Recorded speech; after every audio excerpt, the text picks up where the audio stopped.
"She's just a kid," someone whispered, their voice trembling, and she saved his life. I didn't see it happen at first. All I remember is the screech of tires, the sickening crunch of metal, and then chaos. The crowd had gathered so quickly, forming a tight circle around the scene. It was a crosswalk near downtown. The light was red, but some guy in a truck had blown through it. He didn't even see the older man stepping into the street until it was too late. People screamed, scattered, and then, out of nowhere, this little girl darted into the road. She was maybe 8 or 9, thin as a twig, and her hair was braided neatly with little white beads that clicked together when she moved. She yanked the man by his coat sleeve hard, just enough to pull him out of the truck's path. It was close, so close, the truck's mirror clipped her backpack. The driver slammed on the brakes after that. But it was too late to matter. The little girl had already saved him. The man she saved was bleeding from a scrape on his arm. But he was alive. Everyone started clapping and shouting. "Thank God, and that girl's a hero." She didn't smile or wave. She just stood there quiet, looking up at him with these big, serious eyes. I watched as the man he looked familiar, like I'd seen him on TV or something, stared at her. He was in shock, I think. He kept asking, "Are you okay? Did you get hurt?" She shook her head, still silent. Her expression didn't change. Finally, someone in the crowd said, "That's Mr. Blake. He's one of the richest men in the country. I'd heard of him before, billionaire tech guy, always in the news for his flashy lifestyle." But at that moment, he didn't look rich or powerful. He just looked human. He knelt down in front of her, his voice shaky. "You saved my life. Do you understand that? You saved me?" The girl nodded. Then, for the first time, she spoke. Her voice was soft but steady, I know. The crowd chuckled at her confidence. But Mr. Blake's face stayed serious.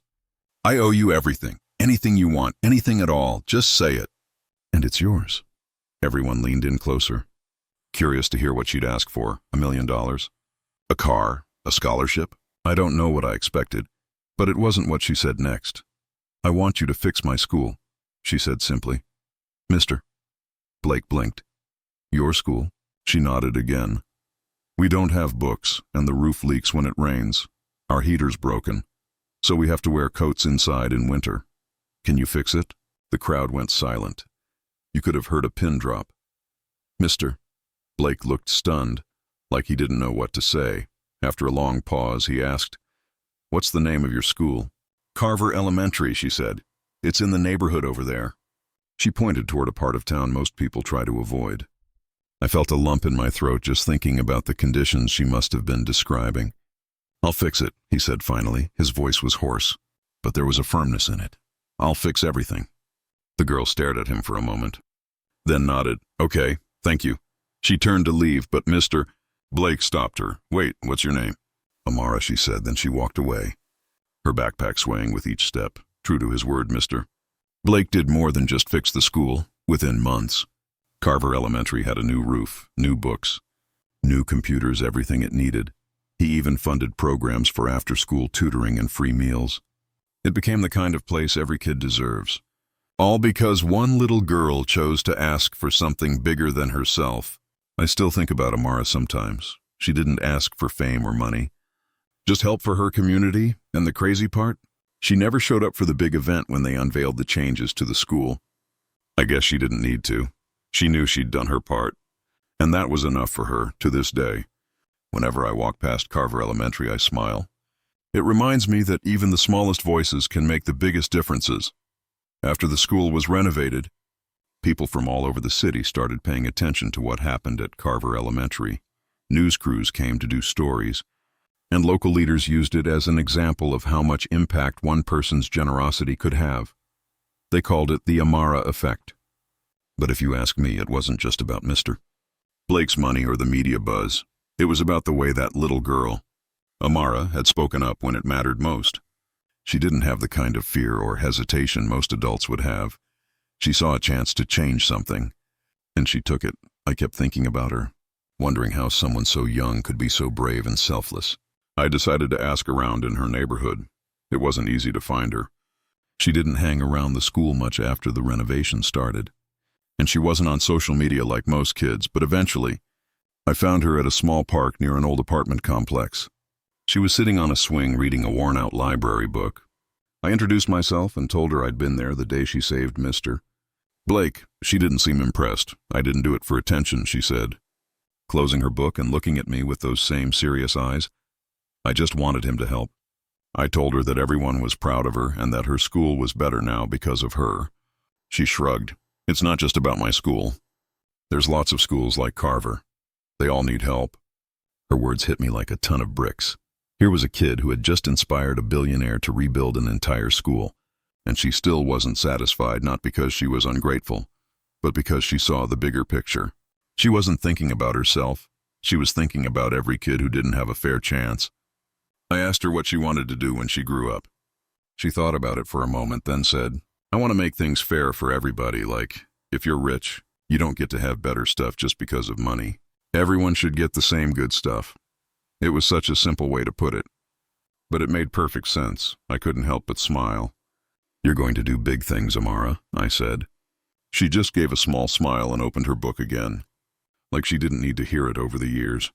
I kept tabs on her. Amara grew up, went to high school, and eventually got a scholarship to a good college, one of those big-name universities that usually don't have a lot of kids from her side of town. But she didn't let that change her. She stayed focused on her goal, studying education and social work. By the time she graduated, she was already starting programs to support underfunded schools in the city. She worked with local leaders and businesses to funnel money into places that had been neglected for decades. And the craziest part? She did it all quietly, without any need for recognition. She never let it be about her. Mr. Blake stayed in touch with her too. He became one of her biggest supporters, donating to her initiatives and showing up to events she organized. He often said that Amara had taught him more about responsibility than anyone else in his life. She didn't just save my life that day. He told reporters once, she gave it meaning. Amara's story is one I tell people all the time now, especially when they feel like the world's problems are too big to fix. She taught me that real change doesn't start with $1 million or a fancy plan. It starts with a voice, even a small one, saying, this isn't right, let's do better. And if a little girl could do all that, then maybe the rest of us can step up too. Years passed, and Amara's name began to carry weight in circles far beyond her city. What started as a simple request to fix her school became a movement to address inequality in education across the country. She launched an organization called Level Ground, focused on improving schools in underprivileged areas. It wasn't just about new books or better buildings. It was about creating opportunities that kids like her never had growing up. I remember watching her on TV during an interview. She sat across from a big-name journalist who asked her why she kept working so hard when she'd already accomplished so much. Her answer stuck with me. It's not about fixing one school or one city, she said. It's about making sure every kid has a fair chance, no matter where they live or how much money their parents have. Until that happens, there's still work to do. That was Amara. She never saw her efforts as extraordinary, just necessary. Mr. Blake became one of her biggest allies, and their bond was something people often talked about. He once told a story at one of her fundraisers about the day she saved his life. He said, when I offered her anything she wanted, I thought she'd ask for something for herself, but Amara, she was thinking about everyone else. That moment changed me. It made me realize how much I'd taken for granted. But Amara never let the spotlight stay on her for too long. She would redirect it, always bringing the focus back to the kids who needed help. And the crazy thing, she didn't let the wealth and resources around her change who she was. She still lived in the same modest neighborhood, even as her work took her to meetings with politicians, CEOs, and activists. One time I ran into her again. Years after our first meeting at the park, she was back at Carver Elementary, walking through the hallways with a group of kids.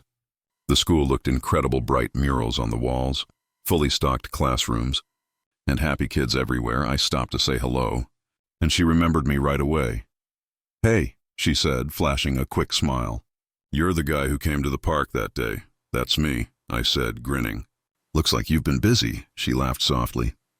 Yeah, I guess you could say that. We talked for a while, and I asked her if she ever got tired of fighting so hard for change. Her answer surprised me. Sometimes, she admitted, it's exhausting. But then I think about the kids who are sitting in classrooms like the one I was in. Kids who don't even know what's possible because no one's ever shown them. If I stop, who's going to fight for them? Her words hit me just as hard as they did when she was 9 years old. Amara wasn't just fighting for change, she was leading it. Eventually, she did something that cemented her legacy forever. She pushed for and helped pass a nationwide initiative to fund public schools equally, regardless of the wealth of the surrounding neighborhoods. It was the kind of sweeping reform people had dreamed about for decades but never thought possible. Amara made it happen. I'll never forget the speech she gave the day it was signed into law. She stood on a stage in Washington, D.C., in front of a crowd of thousands. Cameras were flashing and reporters were scribbling notes. But she didn't seem nervous. She spoke with the same calm confidence she had the day she asked Mr. Blake to fix her school. "This isn't the end," she said.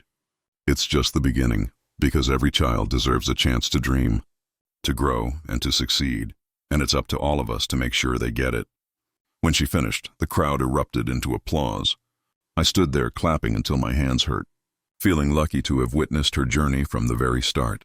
Amara proved that even the smallest actions, like asking for a school to be fixed, can ripple out and change the world.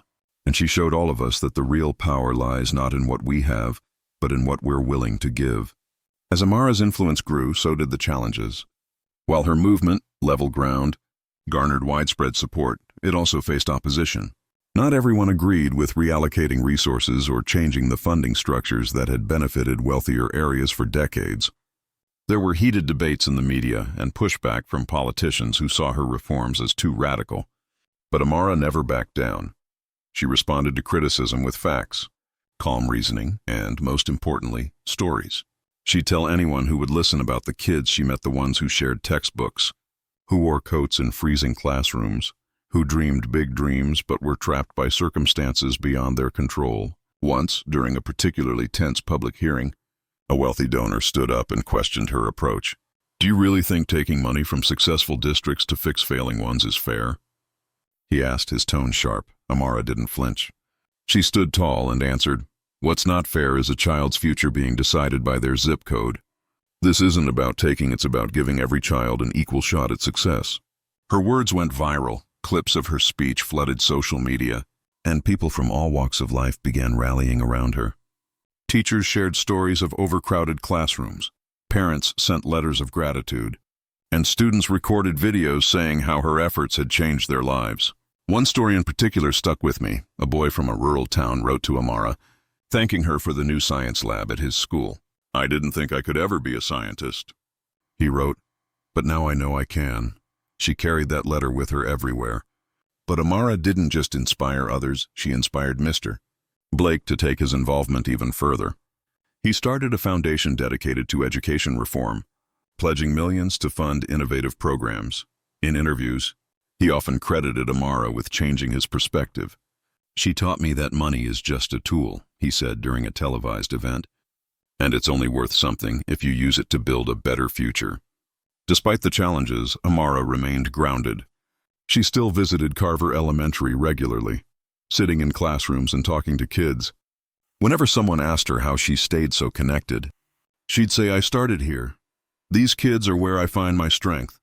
One day, years after her initial rise to fame, I found myself back at Carver for a community event she was hosting. The schoolyard was packed with families, teachers, and students. There was laughter, music, and a sense of hope that felt almost tangible. As I stood there, watching her talk to a group of kids, I realized something profound. Amara wasn't just a symbol of change, she was a reminder of what happens when someone refuses to accept the world as it is and decides to make it better. Later that day, I saw her standing near the swing set, the same one where I'd first met her years ago. I walked over and thanked her, not just for what she'd done for the city, but for what she'd taught me. She smiled softly. "I didn't do it alone," she said. "No one ever does." Amara's journey didn't end there. She continued to fight for what she believed in, never losing sight of the little girl she once was, the one who ran into traffic to save a stranger, who asked for something bigger than herself, and who reminded us all that real power comes from compassion and courage. Every time I tell her story, I end it with this: Amara didn't just save a billionaire that day. She saved countless lives by inspiring the kind of change most people only dream about. And she showed the world what's possible when you believe that even the smallest voices can echo loud enough to change everything.